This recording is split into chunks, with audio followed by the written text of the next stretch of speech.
Si Kuya Val ay matagal na pong nanonood sa EDSI. No, simula ng tinulungan ni Kalinga Prab sa part 1. At inaksyonan agad ni Kuya Val ang problema kay Viancy. So alam niyo no, kapag nag-vlog si Kuya Val, no, tutulong po agad yan siya, 'di ba? Siya po ang ama ng Kalingap, sa kanya po nagsimula lahat-lahat, 'di ba? Kaya palagi po siyang pinapasalamatan ni Viancy, 'di ba? Every time na nagpapasalamat po siya sa sponsor, hindi po niya nakakalimutan si Kuya Val Santos Matubang, kahit na hindi pa po siya na-vlog ni Kuya Val that time, 'di ba? Napakabait na bata, napakabait na dalaga. Kaya deserve na deserve po niya yung biyayang ibinibigay ni Kuya Val, Kalingap Prab, sponsors, Kalingap Eds, lahat. At yung pagmamahal at pagtatanggol ng mga supporters sa kanya, kasi nga napaka-inosente wala po siyang hinihiling na iba, kundi mapabahayan lamang po sila, no? At alam naman po natin sa hirap pa naman ng buhay ngayon, ika nga ng kanyang tatay, blessings na po yung ibinigay ng mga sponsor sa kanila.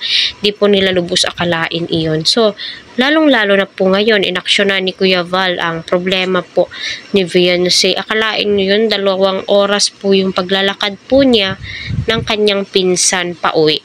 Papunta ay wala naman pong problema, kasi may bus naman po, no? Libre ata yung bus, pero yung pauwi lang po. Pero alam ko hindi lamang po sila Viancy yung naglalakad pauwi.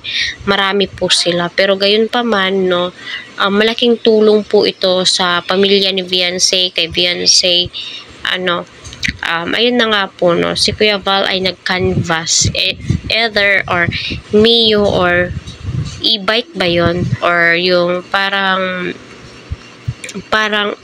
umbak, no, worth 90,000 pesos. So napakaswerte talaga ni Viancy.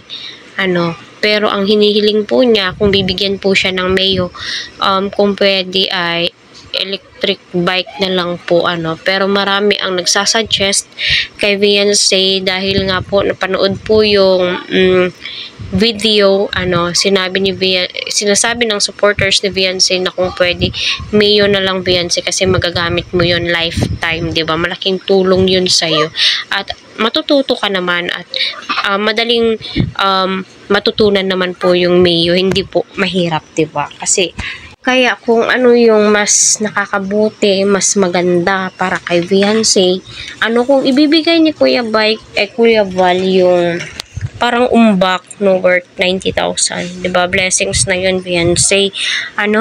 So alam naman po natin, hindi po yan hiningi ni Viancy, kusa ni Kuya Val yan, kasi nga napakalayo, 2 oras, akalain mo yon, nakakapagod.